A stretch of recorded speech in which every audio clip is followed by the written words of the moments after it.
vamos iniciar agora a nossa aula de número 2 e vamos aprender aí tudo sobre o fio de malha. Isso aí.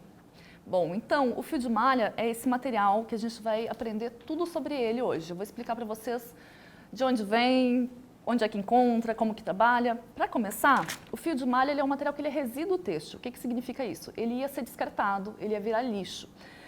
Quando as pessoas estão fazendo lá na malharia, produzindo a malha para ser vendida para depois virar uma roupa, eles têm que cortar as bordas dessa malha para fazer o fio. Aliás, para fazer o fio, não, para deixar a malha parelha. E essa bordinha que eles cortam, isso é descartado. Até um tempo atrás, era realmente lixo, ninguém reaproveitava, até que a gente descobriu que ele podia ser muito útil no crochê. Então, essas malharias hoje, elas repassam esses restos, que são enrolados em cones. Ele vem normalmente em embalagens de 1 quilo. Então, ó, aqui a gente tem um novelinho, ele já está usado, ele tem um pouquinho menos, mas é mais ou menos esse tamanho o novelo padrão que a gente encontra. E ele vem numa embalagem que a gente não está tão acostumado, porque nos barbantes, nas fios de algodão, nas lãs, os rótulos informam tudo, a composição, quantos metros, a espessura, e nesse aqui não. Esse aqui ele só diz resíduo têxtil, fio de malha e só isso. E daí recomenda agulha entre 7 e 12, ou seja, né, a gente fica bem vago de informações. Então, por isso que muita gente compra, às vezes fica um pouquinho frustrado. E eu quero explicar que é tudo característica, não é defeito. O fio de malha ele vai ter de vez em quando variação de espessura. Como ele não tem uma máquina produzindo esse fio, para ele ser uniforme, ele é realmente cortado e reaproveitado, ele vai ter emendas, ele vai ter variação de espessura. Nunca um novelo vai ser igual ao outro. A gente dificilmente vai encontrar 2 novelos iguais. Às vezes, por sorte, vai comprar um, tem outro do lado, ali foi uma mesma remessa. Mas depois que tu comprou um, foi embora, foi em outra loja, ele não vai ter um padrão de vocês encontrarem outros novelos iguais. Você fala em questão de espessura ou de cor? De tudo. De tudo, até a espessura? Por exemplo, essa malha, ela é uma composição aqui, eu consigo perceber pelo toque, é mais ou menos viscose, tem elastano. É específico daquela malha que foi produzida um dia e sobrou aquele descarte. Eles vão produzir outras malhas e não vai ser um padrão, então. Não vai ser. Então, a gente tem essa característica do fio. Então, por isso que tem muito trabalho colorido, porque a gente não consegue fazer uma peça gigantesca toda da mesma cor. Então, a gente aproveita isso e cria com isso. Então, a gente vai fazer as peças coloridas, a gente vai planejar, já na hora que vai começar um projeto, eu quero um tapete gigante, tá? Mas ele não tem como ser todo da mesma cor. E vende assim esse carretel? Ele vem um carretel enrolado no plástico transparente e um rótulo com várias marcas que tem no Sempre mercado de 1 hoje de fio de malha. Às vezes de meio quilo, mas a padrão assim normal é 1 quilo. E sai numa faixa de quanto? Olha, eu vi aqui em São Paulo para vender em torno de R$16, às vezes um pouquinho mais, às vezes um pouquinho menos, tem uma variação. E 1 quilo dá para fazer quantos cachepôs desses aqui? Olha, que é tudo no mesmo tamanho, mais ou menos. 1 quilo dá e sobra. Mas isso é muito relativo. Por quê? Deixa eu pegar umas amostras aqui. Eu trouxe vários fios, novelinhos menores, para mostrar para vocês algumas diferenças entre eles. Para vocês verem que, realmente, algum é mais grosso, outro é mais fino. Isso que eu ia te falar, dá para ver. Então, pode ver aqui, ó, que esse fio é bem fininho. E a gente consegue sentir no toque que ele é uma malha que tem elastano, mas ela é um pouquinho seca, assim, a gente percebe as diferenças, uma mais macia, outra mais seca. Essa aqui, ela não estica, ela não tem elastano, então é uma malha de algodão, provavelmente. Às vezes a gente encontra malha de lycra, malha de moletom, até malha de renda eu já vi para vender. Olha que bacana, hein? Então, é resíduo, tudo que sobrou da malharia, eles enrolam e vendem pra gente como fio de malha. E daí o que acontece?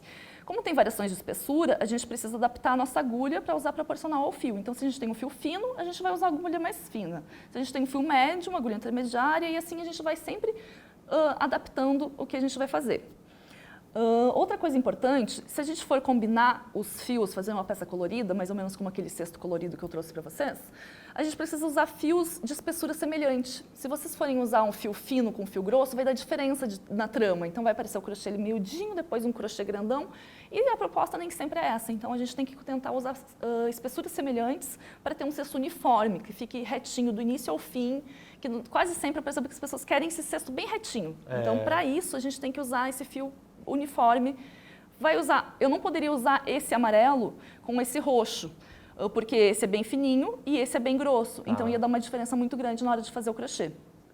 Mostrando esses dois juntos, olha a diferença que eles têm aqui. Deixa eu tirar esses.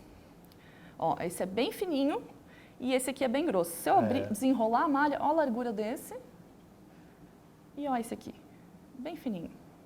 Dá a diferença então na peça, né? Então, a gente percebe na hora de crochetar, na hora de comprar, então, mas Nath, se não tem informação no rótulo, o que eu faço? A gente sente.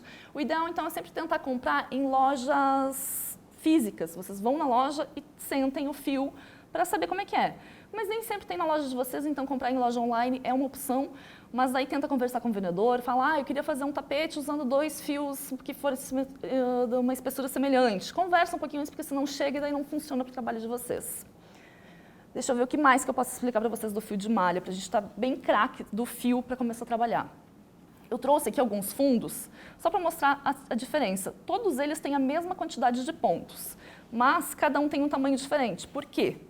Cada um, esse aqui é um fio bem fininho, esse aqui é um fio intermediário e esse aqui é um fio grosso. Então é o mesmo número de pontos, é a mesma receita, mas cada um tem um tamanho diferente. Aí, olha só o meu raciocínio aqui. Automaticamente, então, se um fio é mais grosso, rende mais? A se eu peça for vai fazer ficar um maior. cachepô, Mas, como a gente tem novelo de 1 quilo, ele vem menos metros. Ah, tá. Então, por isso que eu falo que não tem como saber quantos novelos a gente precisa para um cesto. Vai depender da espessura do fio.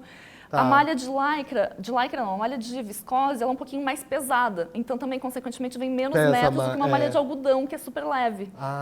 Então, o rendimento de novelo para novelo muda muito. Por isso que é muito difícil dizer para vocês quanto que vocês vão precisar de material para cada projeto. O ideal é sempre ter um pouquinho a mais. Então, um cesto compra 1 quilo, vai sobrar, com certeza, se não for um cesto muito grande. Se você quer fazer um cesto grande, compra 2, 3 novelos, que daí vocês vão usando e o que sobrar a gente faz projetos menores, sempre tem um aproveitamento para o que sobrar de fio de malha. Existem também os fios lisos e os estampados. Deixa eu mostrar para vocês. Eu trouxe um estampado, eu particularmente, eu gosto sempre de trabalhar com cores lisas. Meu estilo de trabalho, meu gosto pessoal, eu prefiro os fios lisos. Mas podem ver aqui, ó, esse aqui é um listrado, era uma malha listrada. Ela era listradinha de cinza com esse meio dourado, então quando corta as tiras ele fica assim todo pontilhadinho. Isso dá um efeito também diferente no crochê. A gente vai usar na aula de amanhã um fio estampado, daí vocês conseguem ver como é que fica esse efeito dele crochetado. Então, é basicamente isso. Outra malha aqui, ó, diferente para vocês verem. Essa aqui, ela é uma malha tipo piquê, daquelas camiseta polo. Ó, então, ela é bem crespinha, tem uma textura, não tem elastano. É mais áspera, então. É mais áspera, mas também é bem mais leve. Então, se quer um projeto que não fique pesado, essa malha é uma boa opção. Certo, gente? Então, tudo isso aqui que a gente tem são fios de malha e cada um tem uma característica específica, são diferentes. Então, para vocês entenderem que eles vão ser sempre diferentes um do outro e a gente consegue trabalhar com isso mesmo assim. Não tem problema dessas diferenças entre eles. Perfeito. Pessoal, então essa aqui foi a nossa aula de número 2, onde aprendemos aí sobre o fio de malha.